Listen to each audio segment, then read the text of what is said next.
Happy New Year, everyone, and Happy New Year to all my listeners, all my subscribers of Very Cold Lasagna. And I just want to say before we get things rolling, thank you for a pretty good 2023, and let's keep the ball rolling as we kick off 2024. And, well, speaking of the new year, when one holiday fails, you just got to try your luck at the other.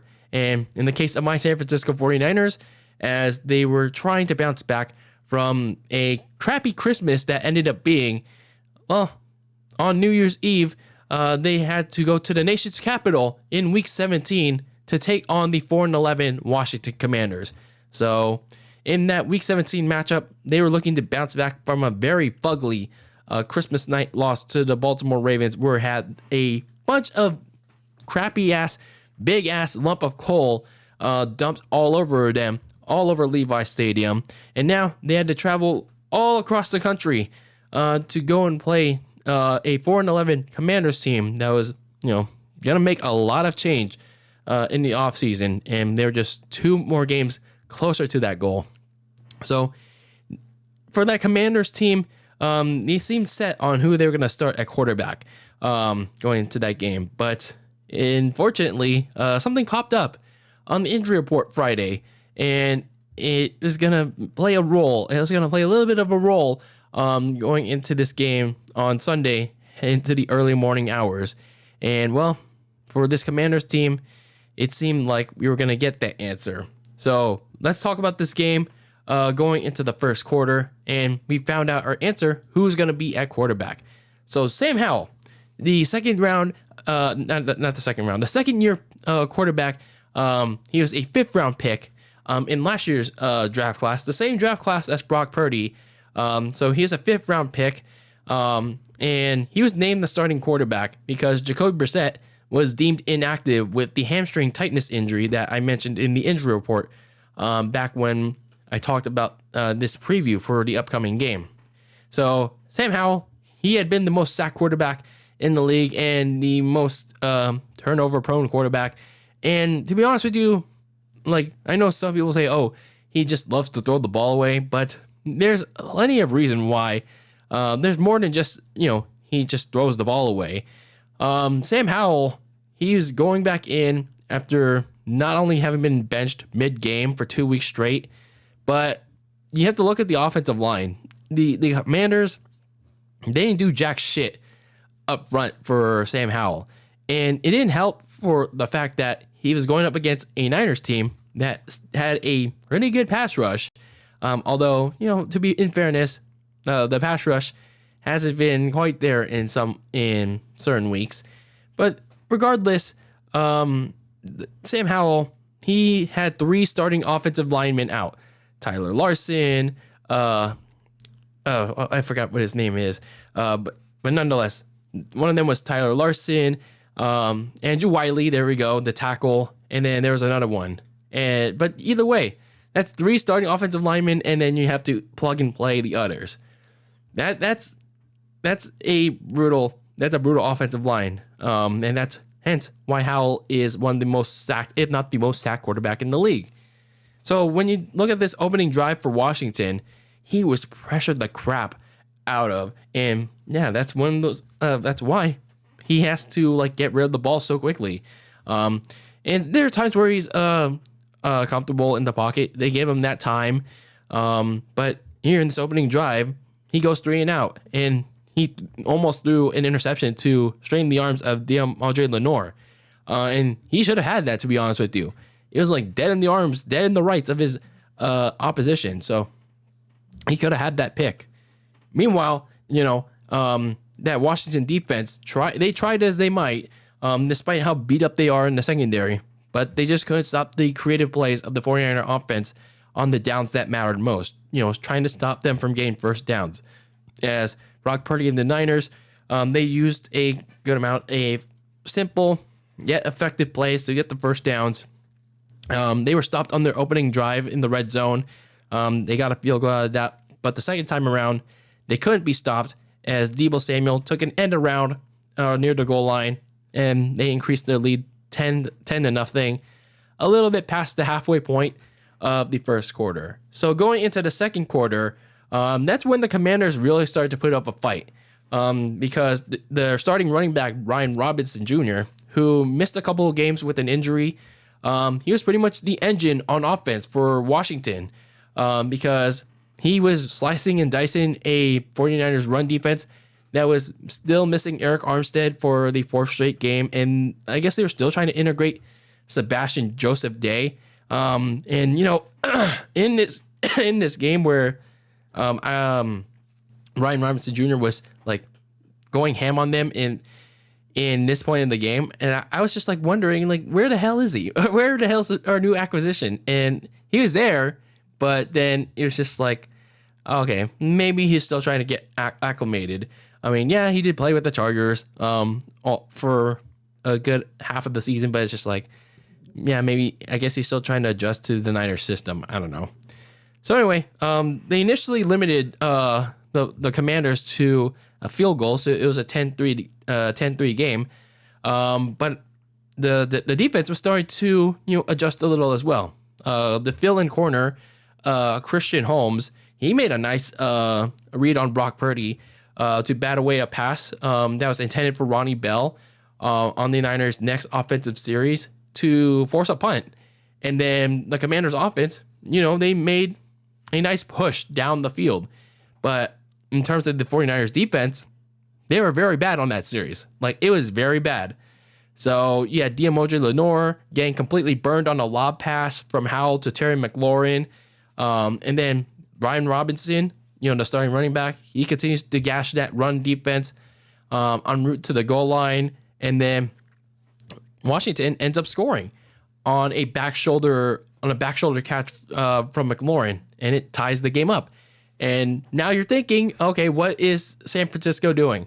When you see an Eagles team at the first half, they're beating up on Arizona. They're capitalizing on their mistakes. Why are we still suddenly having trouble in the red zone? Meanwhile, you have a 49ers team that's, okay, they're doing fine on offense, but they're struggling in the red zone. When you look at, for example, Kyle Shanahan dialing up 2 plays near the goal line, these are 2 passing plays, mind you, when he could have drawn up a screen run for either McCaffrey or Deebo Samuel. Like, this was towards the end of the first half. Like, come on. Like, how is it that we're struggling? How is it that we're like tied up against Washington when, meanwhile, you had a Philadelphia team that seemed like it was poised, at least at that time. They were getting their footing right against a beat up, a double-digit loss team in Arizona. The Niners were struggling to punch Washington in the mouth. So, yeah, I don't know, man.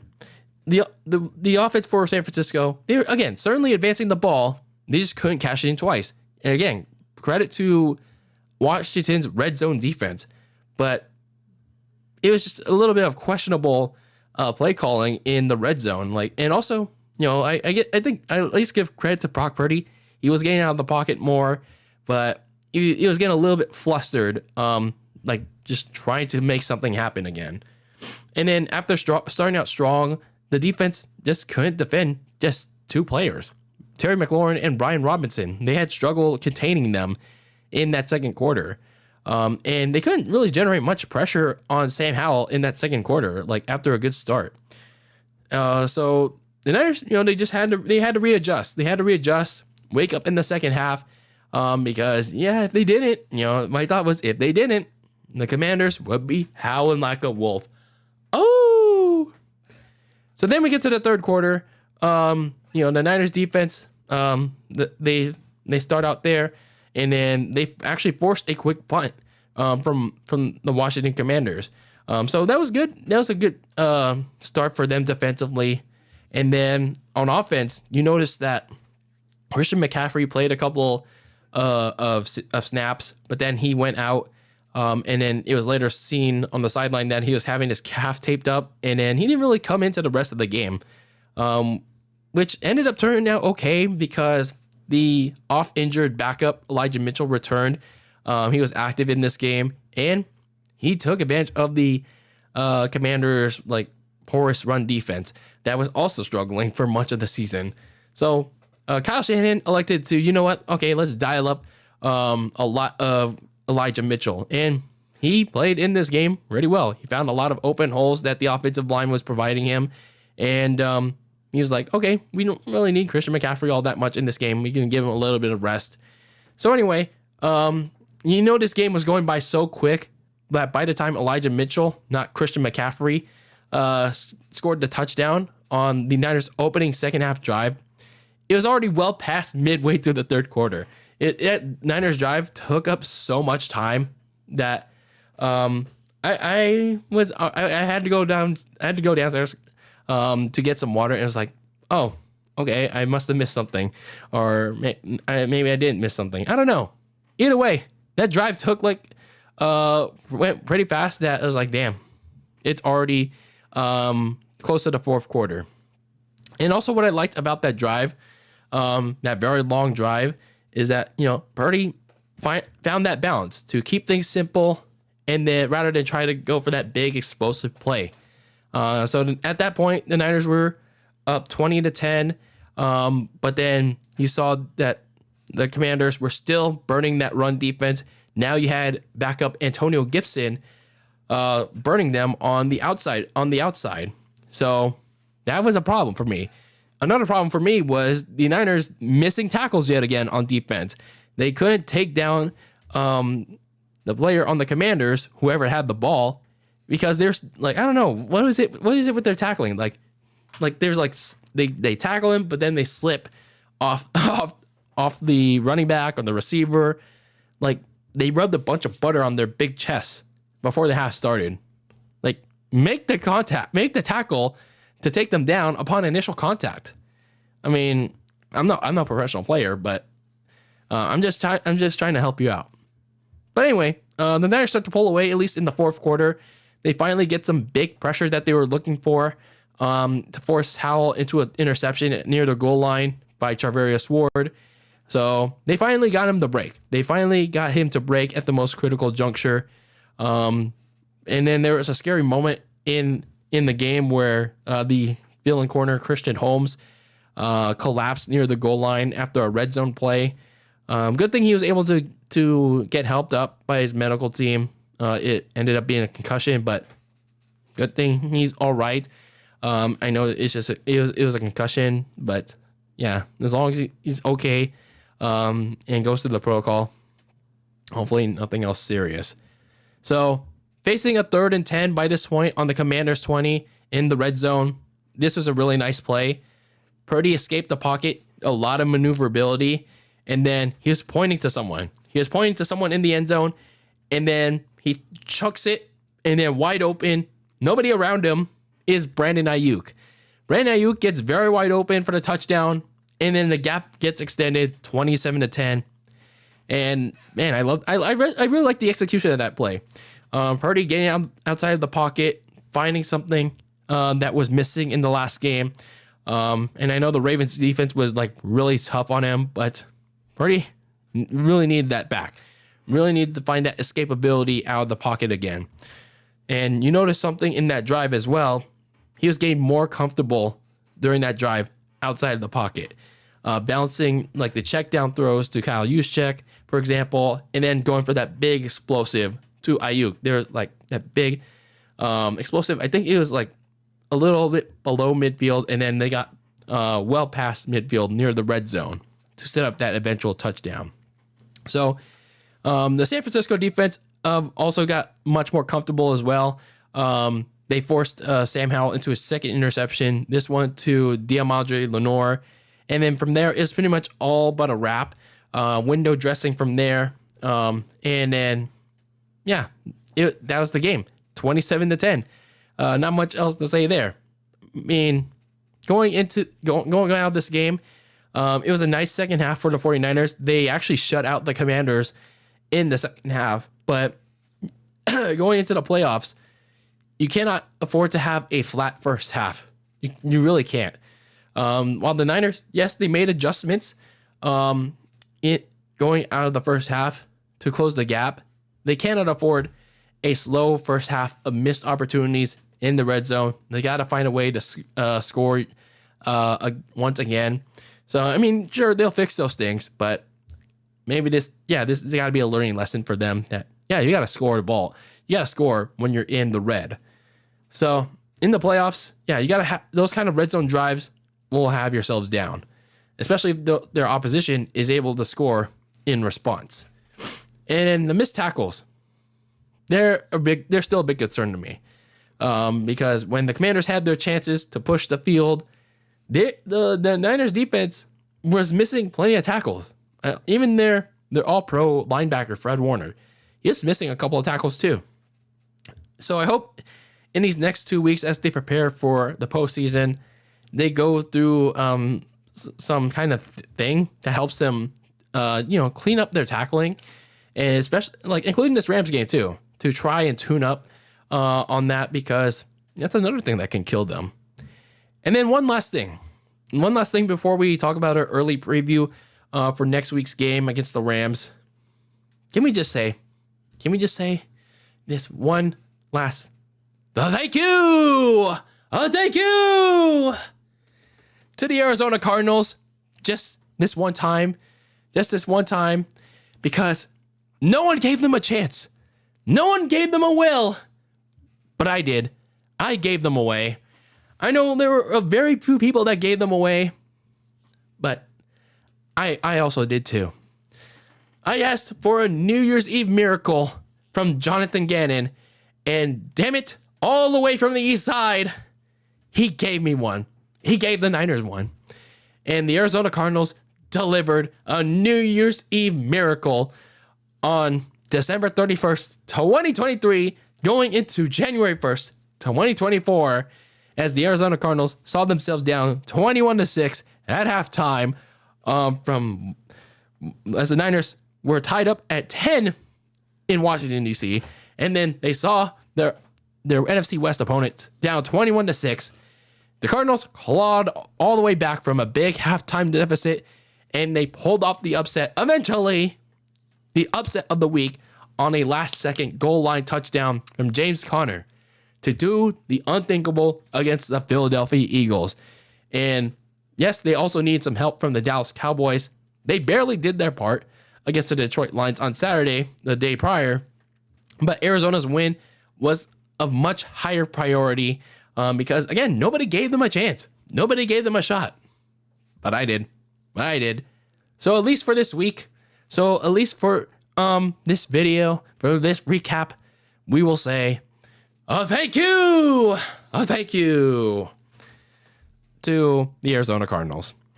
Because, with those two losses by the Lions and the Lions and the Eagles, the Niners are officially your number one seed for the NFL playoffs. Thank you, Arizona.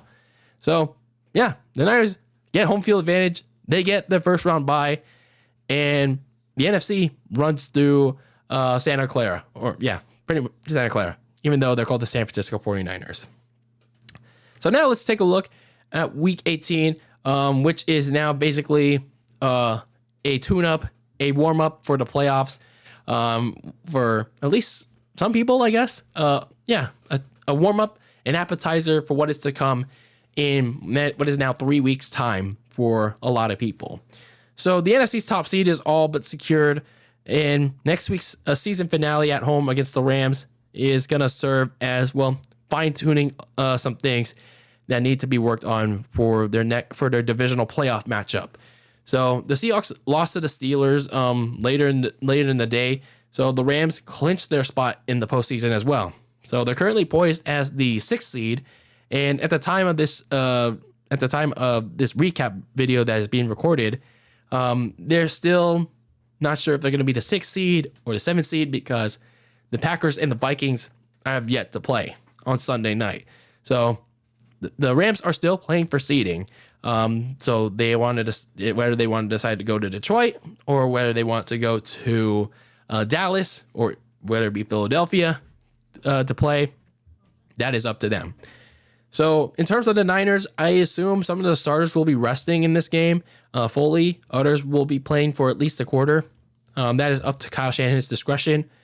Either way, getting the top seed was very much needed for San Francisco, especially considering these last couple of weeks they had been dealing with injuries, minor or major. And now they have 2 weeks of essential rest and prep for the playoffs. So, yeah, week 18 is basically your appetizer, your tune-up for the postseason run for San Francisco. So, yeah, thank you to Arizona for helping us with our push for the number 1 seed, and we officially have it.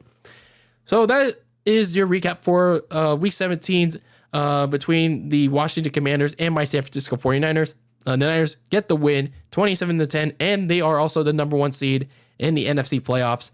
And let me know your thoughts on this week for the 49ers in the comments below. And Happy New Year. Happy 2024, everyone. And yeah, the Niners, they're about to hopefully do some things in the next month or two. So we'll see how it goes.